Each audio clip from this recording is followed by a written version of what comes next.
Used car prices are climbing again, hitting their highest level in nearly 3 years, because we know during the pandemic those prices were really high. I remember doing stories on that for weeks and months on end.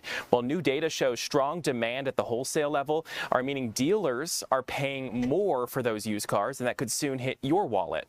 So what's driving the spike, and what does it mean if you're looking for a new used car? We want to bring in, and joining us now is Justin Farmer, the CEO of Exit Wealth. Justin, thanks so much for being here. Hi, Tyler. Happy spring. And yeah, man, the spring bounce is here. Yeah, housing may have softened a little bit, Tyler, but not demand for slightly or not so used cars. Demand, as you say, is hot, up 6.2%, highest in summer of 23. Justin, do we know what is driving this strong demand for used cars?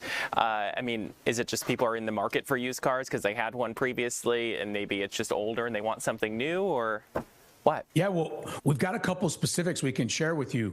Number one, the technology in our cars, the automobile tech has improved drastically since about 2020. So really in the model year 2021 and newer, those slightly used cars, you get better hands-free driving, better software, faster software, better CarPlay, Apple CarPlay or Google CarPlay, and better Bluetooth. You never notice when you're in a bit of an older car, it's like my Bluetooth is acting weird. Cars that are maybe 1, 2, or 3 years old at the most, they have just better Bluetooth.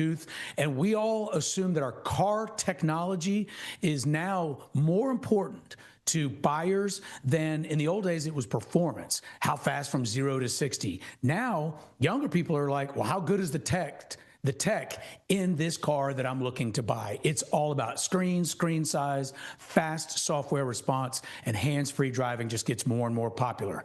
You combine with that, Tyler, the higher tax refunds that are starting to hit the mailboxes. People are a little more flush with cash. And look, Americans love their cars. A little extra jingle in your pocket, let's go car shopping. And that is what's driving demand.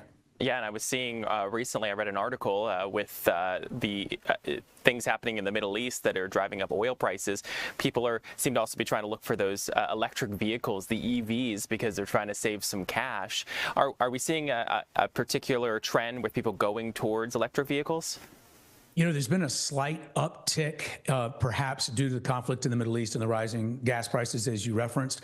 But in general, over the past year or two, the EVs are the only losers in this ball game.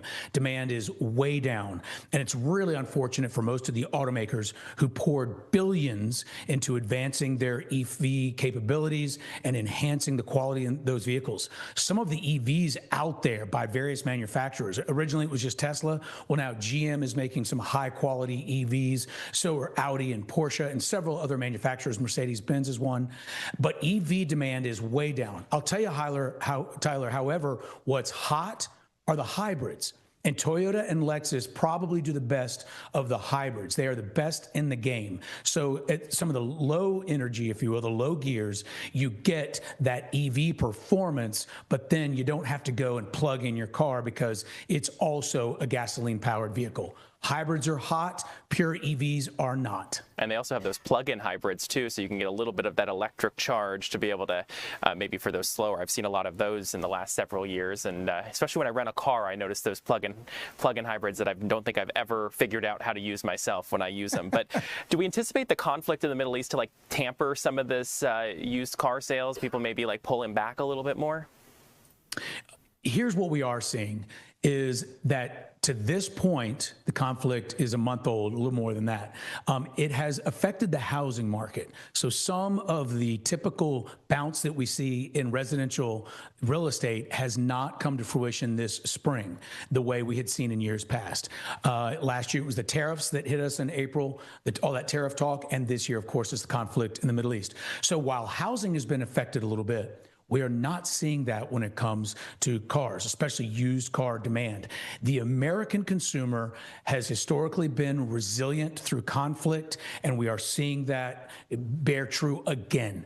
Americans love their cars, and so far, now if this were to go on another 2 or 3 months, perhaps you would start to see it affect car market, but right now, it's not. Demand, again, as you stated at the outset of this segment, demand is at its highest level in almost 3 years. If I'm looking to purchase a car, obviously we know tax season is here. Is there any advantages for purchasing a car this year, right now, that might benefit people going forward? There are, Tyler, and not to get too far in the weeds when it comes to tax code and policy and leveraging the existing tax code, but let me break it down like this.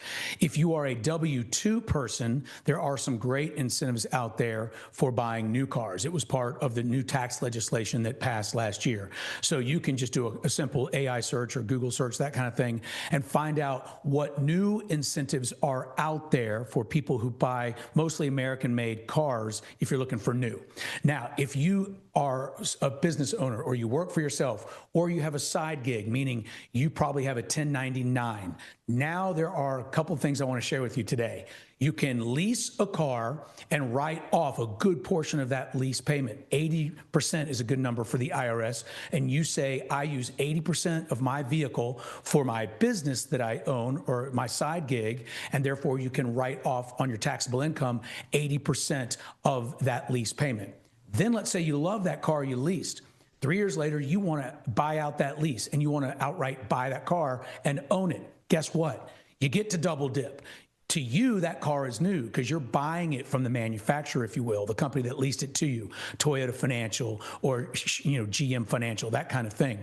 So the IRS allows you at that point, when you buy out the lease, to take a tax deduction again, and you're buying that new car in part for your business. So if you own your own business, there are a couple of really smart ways to leverage that next car that you acquire. And Justin, I would be remiss not to ask this, considering we're talking a lot about buying cars. Is this going to be a good time to sell your car if you're looking to buy something new and be able to make maybe a little bit more money on a used car if you're trying to sell it off? Well, there's always two sides of the equation, right? There's what you get for your car if you sell it, and then it's what you pay for the car. So if you really want to nail the process, used car demand is so high that when you go to trade in that vehicle, the dealership is, if you've got a decent, maybe 2 or 3 year old, maybe 4 at the most, used car, they badly want your vehicle. So they're going to pay you top dollar when you trade it in. But be savvy enough to know they want to try to make up that money on the other side of the transaction. They're going to try to then make up, say they gave you a great number for your trade-in, they're going to try to get a great number when they sell you that next vehicle, because in the end, they're just there to make money. Do your research, go in knowing what's the fair value of your trade-in and what's the fair value of what you should pay when you get that next car. Justin Farmer from Exit Wealth Advisors, I do appreciate you joining us this afternoon to talk about this. We could talk about this all day. I appreciate your time, Justin. Take care. Thanks.